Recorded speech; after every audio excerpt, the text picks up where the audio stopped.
ज़बूर number 135। हम्दो सिताइश का नगमा।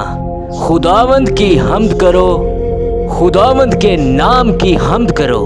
आए खुदावंद के बंदो, उसकी हम्द करो। तुम जो खुदावंद के घर में, हमारे खुदावंद के घर की बारगाहों में खड़े रहते हो, खुदावंद की हम्द करो, क्योंकि खुदावंद भला है। उसके नाम की मदा सराई करो, क्योंकि ये दिल पसंद है। क्योंकि खुदावंद ने यकूब को अपने लिए और इसराइल को अपनी खास मलकियत के लिए चुन लिया, इसलिए कि मैं जानता हूँ कि खुदावंद बुजुर्ग है और हमारा रब सब मबूदों से बालादर है। आसमान और जमीन में, समुंदर और गहराओं में खुदावंद ने जो कुछ चाहा वो ही किया।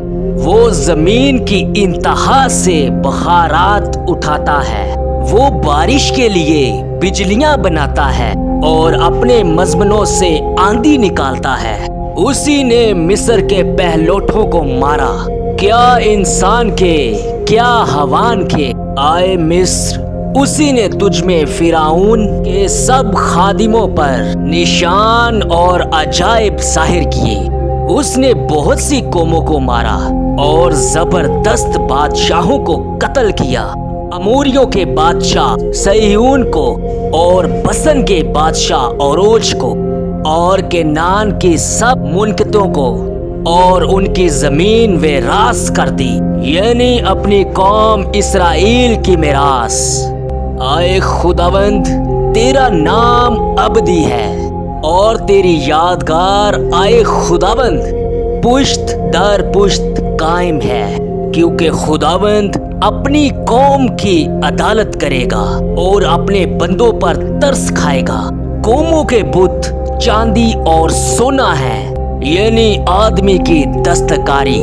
उनके मुंह हैं पर वो बोलते नहीं, आंखें हैं पर वो देखते नहीं, उनके कान हैं पर वो सुनते नहीं और उनके मुंह में सांस नहीं। उनको बनाने वाले उन्हीं की मानित हो जाएंगे, बल्कि वो सब जो उन पर भरोसा रखते हैं। आए इसराइल के घराने, खुदावंद को मुबारक कहो।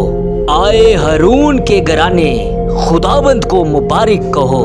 आए लावी के घराने, खुदावंद को मुबारक कहो।